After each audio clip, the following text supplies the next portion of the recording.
ಮಾಡಲಾಗಿದೆ. ಎಸ್ಪಿ ಮಾತಾಡಿದ್ದಾರೆ, ಕೇಳಿಸ್ಕೊಳ್ಳೋಣ. ನೋಡಿ, ನಾನು ಈಗಾಗಲೇ ಹೇಳಿದ್ದೀನಿ, ಏನೋ ಈ ಒಂದು ಘಟನೆ ಆಗಿದೆ, ಅದಕ್ಕೆ ನಮ್ಮ ಇಲಾಖೆಯಿಂದ ವಿಷಾದ ವ್ಯಕ್ತಪಡಿಸ್ತೀವಿ. ಮತ್ತು ಯಾರ ಘಟನೆಗೆ ಕಾರಣ ಆಗಿದ್ದಾರೆ ಅಂತ 3 ಜನ ಏನ ASIಗಳಿದ್ದಾರೆ, 3 ಜನ ಈಗಾಗಲೇ ನಾನು ಅಮಾನತು ಪಡಿಸಿದ್ದೀವಿ. ಅವರ ಮೇಲೆ ಕ್ರಮ ಕೈಗೊಳ್ತೀವಿ.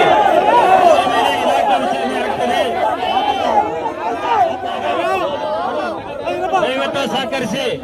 10:30 ಗಂಟೆ ಸುಮಾರದಲ್ಲಿ ಮಂಡ್ಯ ನಗರದ ಸ್ವರ್ಣಸಂದ್ರ ಹತ್ರ ಮಂಡ್ಯ ಟ್ರಾಫಿಕ್ ಪೊಲೀಸ್ ಠಾಣೆಯ ಸಿಬ್ಬಂದಿಗಳು ಸಂಚಾರ ನಿಯಮಗಳನ್ನು ಮತ್ತು ಸಂಚಾರ ಸೇಫ್ಟಿ ಮೆಜರ್ಸನ್ನು ಯಾರು ತೆಗೆದುಕೊಡ್ತಾ ಇಲ್ಲ ಅಂಥ ವಾಹನಗಳನ್ನು ಚೆಕ್ ಮಾಡ್ತಾಯಿದ್ರು.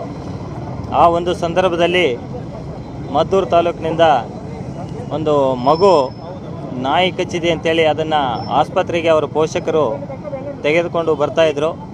ಆ ಸಂದರ್ಭದಲ್ಲಿ ಸ್ಥಳದಲ್ಲಿದ್ದ ಸಿಬ್ಬಂದಿಯವರು ಆ ವಾಹನವನ್ನು ತಡೆದು ಚೆಕ್ ಮಾಡ್ತಾ ಇರುವಾಗ ಆ ಪೋಷಕರು ಇದು ಮಗುವಿಗೆ ನಾವು ಆಸ್ಪತ್ರೆಗೆ ತೆಗೆದುಕೊಂಡು ಹೋಗ್ತಾ ಇದ್ದೀವಿ ಅಂತೇಳಿ ರಿಕ್ವೆಸ್ಟ್ ಮಾಡಿಕೊಂಡ ಮೇಲೆ ನಮ್ಮ ಸಿಬ್ಬಂದಿಗಳು ಆ ವೆಹಿಕಲನ್ನು ಬಿಟ್ಟು ಕಳಿಸುವ ಒಂದು ಸಂದರ್ಭದಲ್ಲಿ ಇನ್ನೊಂದು ವಾಹನ ಬಂದು ಆ ವಾಹನಕ್ಕೆ ಟಚ್ ಆಗಿದ್ದರಿಂದ ಮಗು ಏಕಾಏಕಿ ರಸ್ತೆ ಮೇಲೆ ಬಿದ್ದಿದೆ. ಆ ಒಂದು ಸಂದರ್ಭದಲ್ಲಿ ಹಿಂದಿನಿಂದ ಬರ್ತಾ ಇರೋ ಒಂದು ಲಾರಿ ಆ ಮಗುವಿನ ಮೇಲೆ ಹತ್ತಿದ್ರಿಂದ ಮಗುವಿಗೆ ತೀವ್ರತರವಾದ ಒಂದು ಗಾಯ ಆಗಿ ನಂತರ ಆಸ್ಪತ್ರೆಗೆ ಹೋಗುವಷ್ಟರಲ್ಲಿ ಮಗು ಸಾವನ್ನಪ್ಪಿದೆ ಅಂತೇಳಿ